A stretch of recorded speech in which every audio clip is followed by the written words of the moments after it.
예수님의 부활을 진심으로 축하드립니다. 예수님 부활의 은총이 여러분 모두와 가정에 충만하기를 기도합니다. 그리스도의 부활은 우리 신앙의 핵심이요 정수입니다. 사도 바오로는 그리스도께서 되살아나지 않으셨다면 우리의 복음 선포도 헛되고 여러분의 믿음도 헛됩니다 라고 말씀하시며 부활이 얼마나 우리 신앙의 중심인지를 알려주고 있습니다. 그리스도의 부활을 통해 우리는 죽음이 마지막이 아님을 알게 되었습니다. 예수 그리스도의 부활을 통해 죽음을 넘어선 영원한 생명을 알고 또 믿게 되었습니다.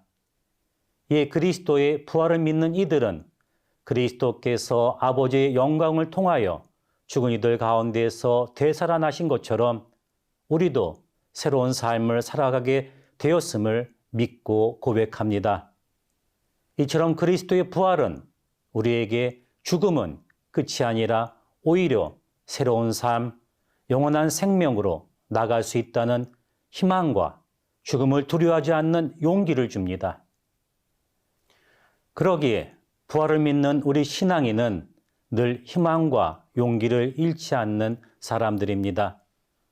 죽음을 넘어선 영원한 삶을 믿기에 기쁨에 가득 차서 세상을 향해 자신 있게 신앙을 선포하는 사람들입니다. 부활을 체험한 사도들이 기쁨과 희망과 사랑으로 가득 차 모든 이들에게 그리스도의 부활을 선포하며 신앙을 증거했던 일을 우리는 사도행전을 통해 알고 있습니다. 이처럼 우리는 부활의 증인입니다. 그리고 부활의 증인으로 산다는 것은 세상의 가치를 넘어서서 사랑으로 희망과 기쁨의 삶을 살아간다는 것입니다. 그러나 우리의 현실은 그렇지 않음을 느낍니다. 성경에 언급되는 돌무덤이라는 표현처럼 세상에 많은 것들이 우리를 가두고 있음을 느낍니다. 우리 사회에 만연한 죽음의 문화, 천박한 자본주의 문화, 자기 중심주의와 이기심의 문화, 분열과 단절의 문화, 우월주의적 사고방식 등이 바로 그런 것들입니다. 이렇듯 우리를 뒤덮고 있는 많은 사회문화적 현상들은 우리를 어둠 속에 머물게 하고 절망과 포기의 삶으로 우리를 내몰고 있습니다. 그리고 그것이 옳다고 여기며 살아가는 사람들과 사회야말로 돌무덤입니다. 최근에 지속되었던 전쟁도 마찬가지입니다. 몇몇 권력층들의 과욕은 많은 이들을 희생시켰고 비극을 야기하였습니다. 많은 사람이 삶의 터전과 가족을 잃고 평화도 잃었습니다. 이런 비극에도 불구하고 돌무덤, 어둠에 갇혀있는 이들은 이런 결과에 대한 책임을 생각하지 않습니다. 자신만을 위해 저지른 일들을 마치 세상 모든 이들의 공동선을 위해 불가피한 일이라 치부할 뿐입니다.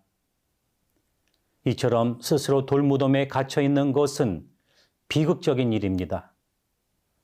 그 안에만 머물러 있으면 마음이 돌처럼 굳어져서 자기 중심에 빠지게 되고 세상을 어둠의 눈으로 바라보게 될 뿐이며 그런 마음이 초래할 비극은 생각하지 못하게 됩니다. 돌무덤을 부수고 부활하신 예수 그리스도께서 우리에게 이렇게 말씀하십니다. 이리 나와라. 예수 그리스도께서 무덤의 돌을 부수고 나오신 것처럼 우리도 우리를 얽매고 뒤덮은 무덤의 돌을 부수고 부활의 삶으로 나오라고 말씀하십니다. 부활하신 주님의 말씀을 듣고 우리를 얽매는 모든 것에서 벗어납시다. 그리고 부활의 은총 안에서 세상에 희망과 기쁨을 전파하도록 합시다. 이 사회 안에서 우리가 부활의 증인으로서 산다는 것은 과연 무엇이겠습니까? 사도 바오로는 이렇게 말합니다. 여러분은 그리스도와 함께 다시 살아났으니 저 위에 있는 것을 추구하십시오. 지난 몇 년간 우리 사회 안에 두드러지게 나타나고 있는 현상은 적대와 분열입니다. 서로 생각이 다르다고 서로에게 벽을 세우고 만남과 대화를 거부합니다. 이런 사회 모습 속에서 부활의 증인인 우리는 포용과 화합을 보여주어야 합니다. 코로나의 장기화로 지친 이들에게 용기와 희망을 주어야 합니다. 그것은 코로나에 걸린 이들에게 따뜻한 말과 위로의 말을 전하는 것에서부터 시작됩니다. 그리고 코로나에 걸린 이들을 소외시키거나 미워하지 않는 마음을 가지는 것입니다.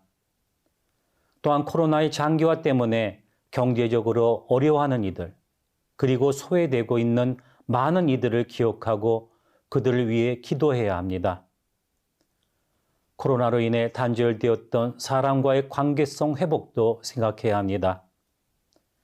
만나지 못하다 보니 만남을 통해 싹트는 사람 사이의 정도 잊어버리고 있습니다.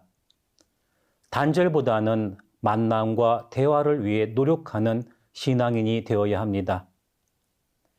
여기에 우리가 늘 봉헌하는 평화를 위한 기도를 빼놓을 수 없습니다.